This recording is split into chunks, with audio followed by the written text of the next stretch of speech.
Hello, this is Benjamin. Welcome back. Tonight we're going to be working on the Cone Nebula, Christmas Tree Nebula region. Let's go straight to the computer. So this was taken with an Apertura 75Q 405mm refractor, an ASI294MC Pro camera. Took 21 frames at 450 seconds with an L-Extreme, that's 2.6 hours. 17 frames at 600 seconds with an Askar D2 filter, 2.8 hours.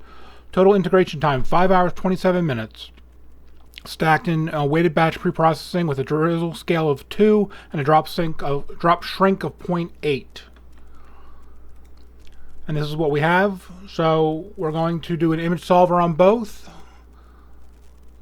Image solver, and I'll be back when it's run on both. All right. Now we're going to run spectrophotometric color calibration on each. And as you'll see here, I have actually figured out how to do unique or new filters in the filter profiles. So I have filters for the Askar D2 now, as well as the L-Extreme. So if you missed my video on how to do that, check in the description. I'll post it there. And yeah, so we need a region of interest. So we're going to use this right here. This is a dark cloud with a star-free region. So let's do that.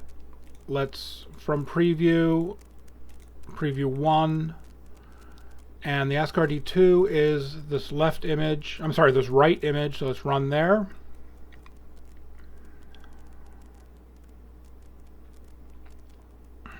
Now, of course, I can put a preview on both because they're registered to each other. Every pixel corresponds with a pixel on the right-hand side picture, so they're exactly the same. So I don't have to be worried about where I put which image I put the preview on. Oops.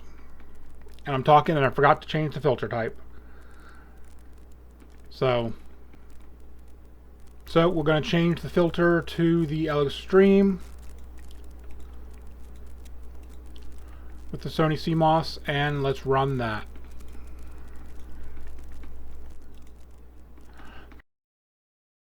Okay.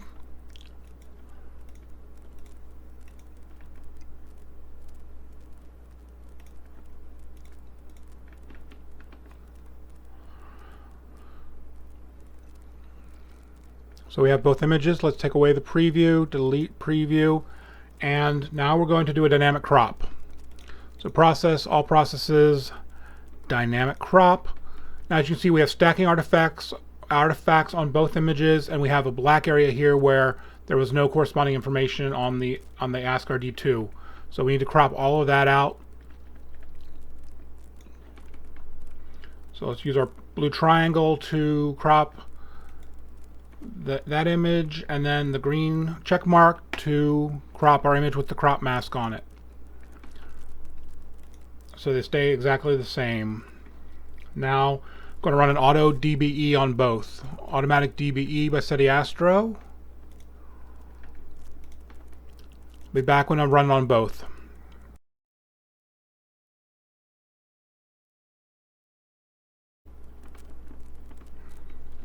Alright. Now I have been using the DBXtract tool under Utilities DBXtract. But I'm starting to not love the results I get. I just end up with too vivid of an image, and I don't like it. So I'm going to do this by hand. So the first thing we're going to do is we're going to take our HA image, we're going to take our L-Extreme image, and break out the channels, split RGB channels. So the red is the hydrogen alpha channel. We know that, so let's put that away. And then we've got an L-Extreme blue channel, L-Extreme green channel. All processes, pixel math.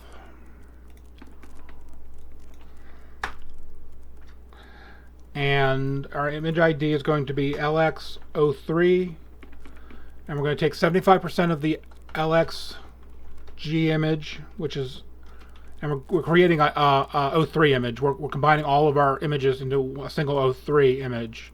So LX green times 0.75 plus LX blue because the green has more signal in it, and we just get a lot more noise in the blue, so we weight towards the green because there's a better signal, and that's just the way it is, based on the nature of the sensor. The O3 tends to be more in the green channel than the blue channel, but we can add in the blue channel as well a little bit.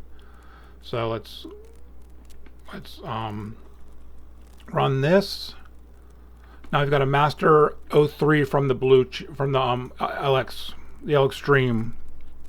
So we'll move that away and we'll close these two. Yes. Yes. Now let's do the same thing on the Askar D2 image.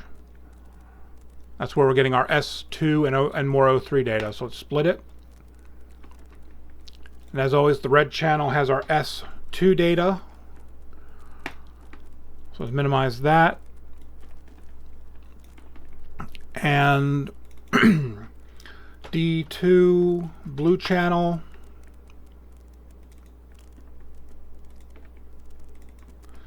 D2 green channel. Go back to our pixel math, change our filter to D2 times green times 0.75 and D2, and we're going to create a image ID of D203.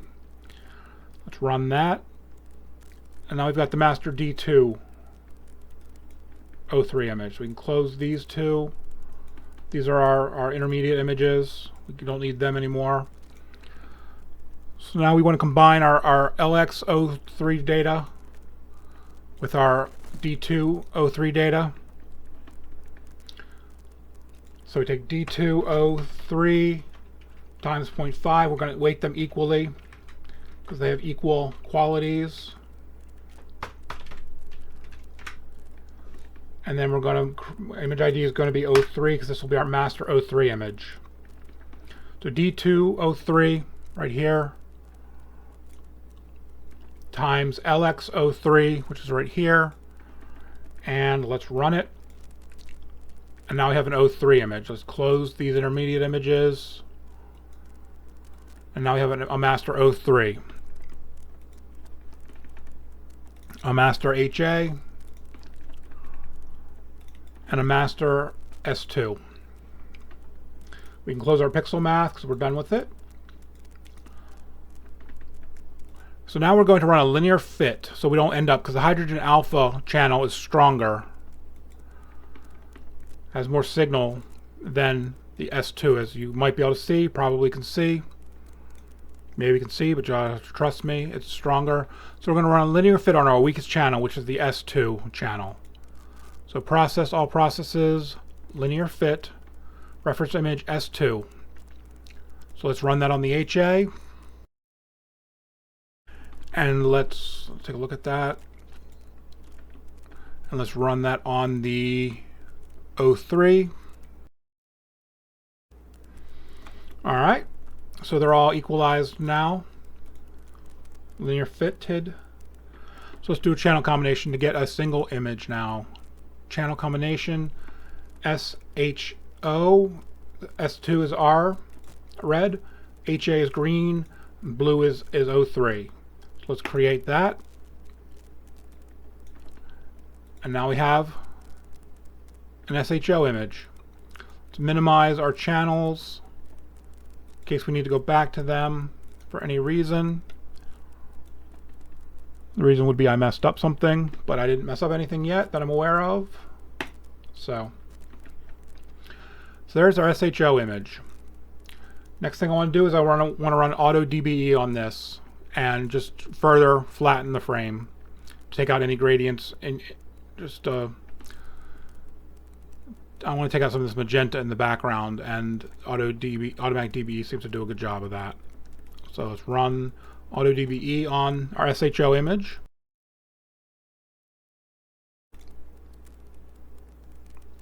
Okay. See here, it flattened out. It flattened out a little bit, so that's what we wanted. Now we're going to run Blur Exterminator on the SHO image.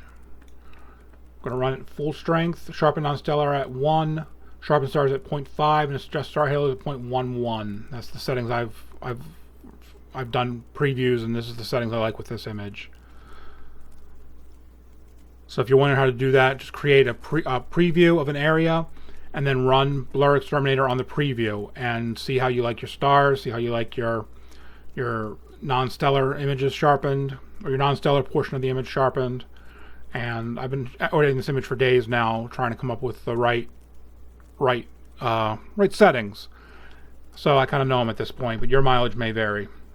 But that's my settings for this image is sharpen stars 0.50, adjust star halos 0.11, sharpen non-stellar all the way up at 0.1. Next thing we're going to do is Graxpert denoise. Make sure denoise is checked. My strength is 1.14 for this image, and let's let it run.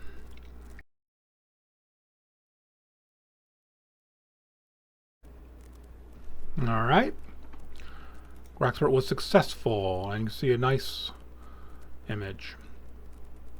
No noise. Next, we want our stars. So let's minimize our SHO image. Do we want our stars from the Extreme image or the S2 image? Honestly, I want the stars from the Extreme image. It has less halos. We're at 1:1, 1:1. You can see these stars have a little bit less halo, a little bit more. I mean, they're all round and they're small halos, but they're just actually. I'm looking at this star right here. It has a bit of a magenta halo. It has a smaller halo in the Askar D2. So we're going to go with the Askar D2 stars. So process all processes, star exterminator, generate star mask, and let's get ourselves some stars.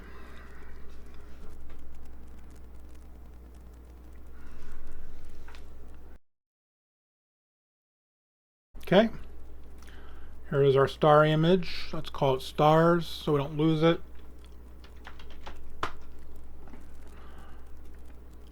Now on our Askar D2 image, let's go back and put the stars back in case we need it, but we shouldn't. So let's minimize it, minimize the Extreme, and let's get them out of our way.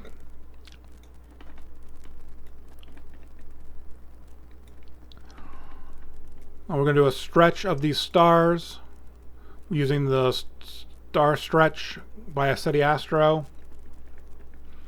Show preview. Show a bigger preview. I like my stars around 5.75. Color boost up about 20%. Remove green via SNR and refresh preview. And let's execute that. And now we have our stretched star image. So that'll be ready to put back in. So move that out of the way, bring our SHO image back up. Now we need to get rid of the stars in the SHO image. Best way I found to do that, it's a little cleaner left over with StarNet 2 for this image. So this is linear data because it's unstretched, and the 2x upsample just gets rid of the artifacts better. So this takes a little while to run, so let's run it, and I will be back when it is done.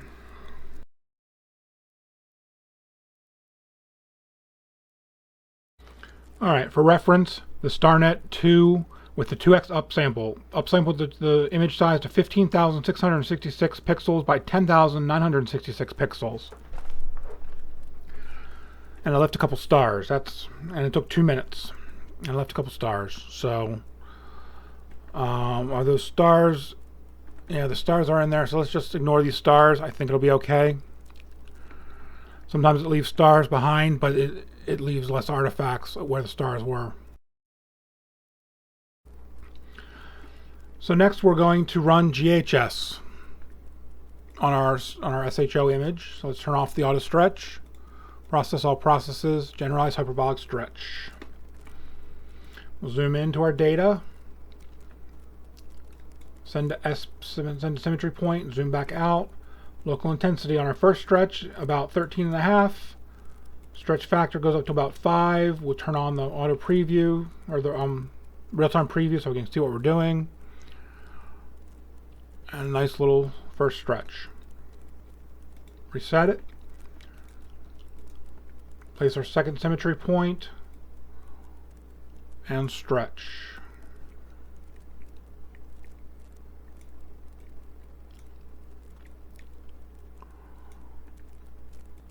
Now our goal here is, there we go.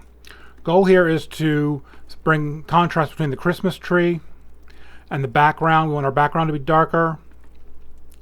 Even though there is gas there, we want the background to be a little darker and the Christmas tree to really stand out. So that's a good second stretch. Go right there.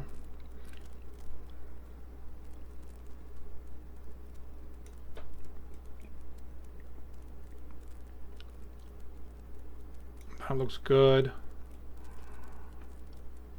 Right there. Let's bring our protect highlights in a little bit just to keep those from blowing out. Let's accept that. Let's look at our graph. Graph has quite a curve to it, but there's no real bumps. So let's go right here and just a little bit more.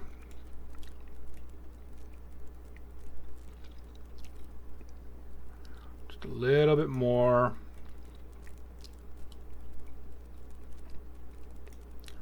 So this is what we've done now. It's very, very minor. And let's accept that.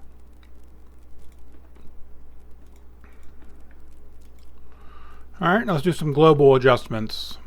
Process, all processes, histogram transformation. Now we want to watch our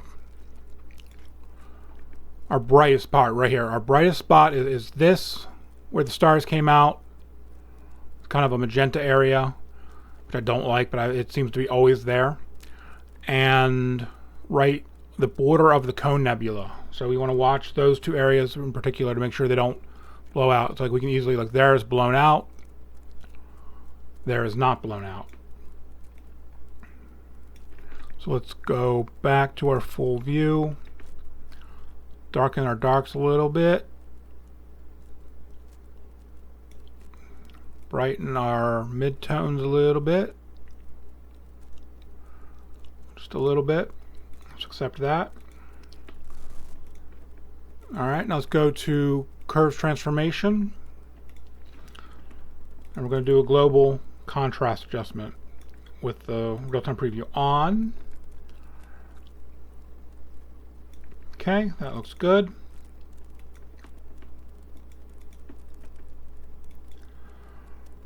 Now we are going to do some global color saturation, other adjustments. So we're still global. Process, all processes, curves transformation. First thing I want to do is I want to add a little bit more red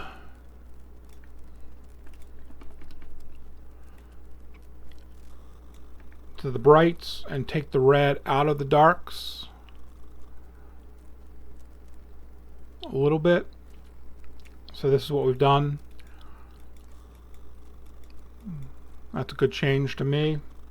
Let's accept that. Saturation, we want to raise just a touch.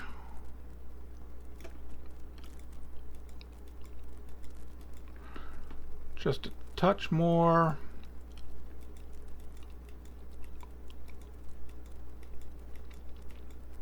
Almost imperceptible. AKA I didn't do much. So let's look at that. Now, this has a lot of magenta in it, and I don't like the magenta. So first thing we're going to do is we're going to take the greens, and we're going to raise, we're going to lower them so there's take the greens down a little bit. And let's think about the magenta. Let's go ahead and run a correct magenta stars on it. Best way to get rid of magenta is this correct magenta stars script.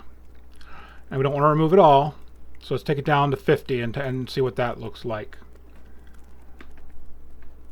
Execute. That was too much. Let's put it back in. Process, script, utilities, correct magenta stars. Take it down to 33. And execute. Close. And that looks good because we want this to be kind of neutral here.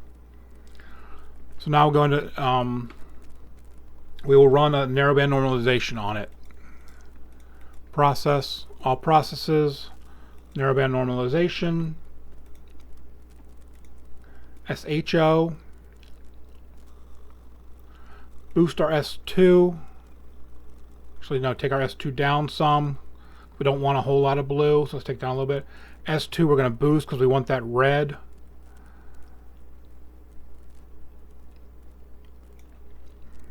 Highlight reduction. Just a little bit. Brightness up just a little bit. This is what we've done. So let's accept that. Okay. Still has way too much magenta in it for my liking. So script, utilities, correct magenta stars. Let's do it at 33 again. And execute. Alright, that looks better. Process all processes. Curve transformation. Let's take the reds and let's raise the reds a little bit again.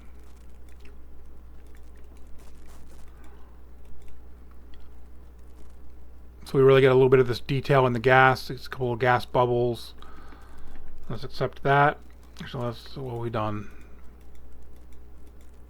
Let's accept that. Now it's gotten a little grainy with the stretching. So we're going to run another noise reduction on it. Let's run Graxpert at a much lower level. Let's just go with 0.5. 0.51 and let her run. Take out some of the grain.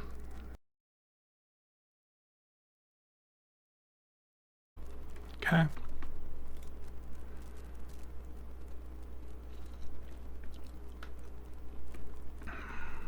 Process all processes. Curve transformation. Contrast.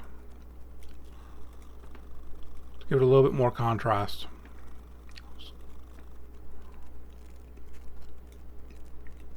Very slight.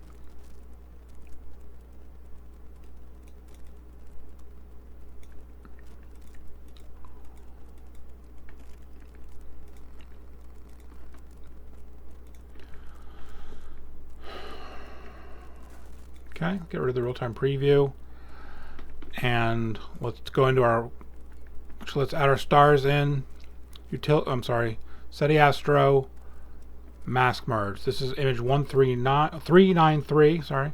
Union add our stars image, which is called stars. Execute. And now we've got stars.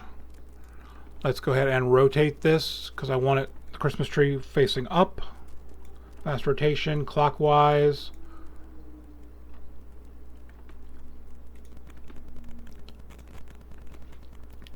Let's go into our color saturation slider, or color saturation tool. I believe we want to take our magentas down. Let's turn that on.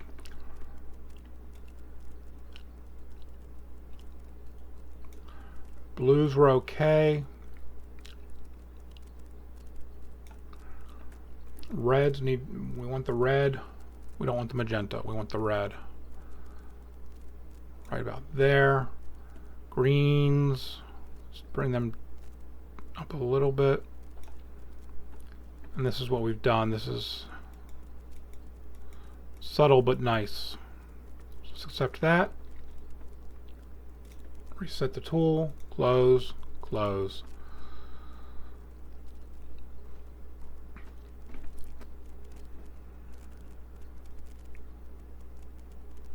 So this is an image I'm going to keep working on. I can definitely add more time to it and get a smoother image. You can see how in this green There's a little bit of modeling. So this could use some more time. It's only got, like I said, it's got 5 hours. 5.5 hours basically. It could use some more time. And come winter, I'll probably shoot it some more. But I like this result. Nice Christmas tree, cone nebula.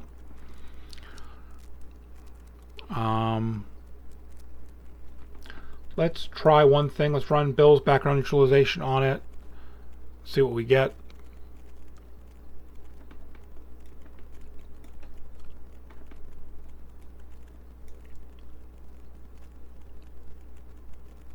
Yeah, it took out some of the blues in the background, some of just the blue haze. So I do like that.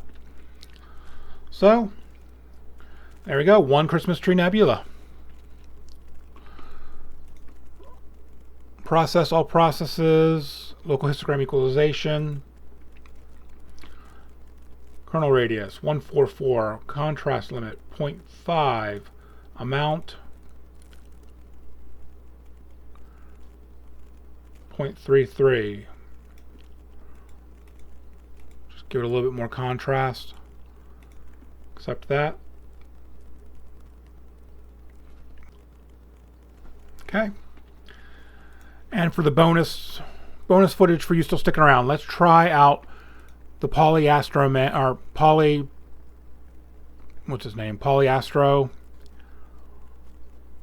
I should know his name. He's put out a new script called the Orton Glow.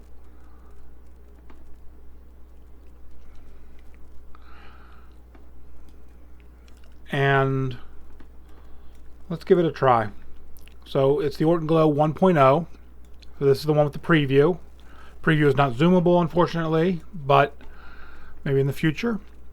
So let's create a duplicate for the glow. I'm sorry, we have to choose. I'm sorry, the couple little bugs in it still. You have to choose your image first of all, even if it was selected. You have to choose it, duplicate it, and now you can choose the. Let's try screen. That makes it look like. Oops, let us undo that. We just. All right. We applied the Orton effect. Let's undo that. Let's go back in. Sorry. All processes. I'm sorry. Scripts, utilities, Orton Glow. First, we have to choose our image, duplicate for glow, and we hit refresh preview, not apply the Orton image. So screen, refresh preview.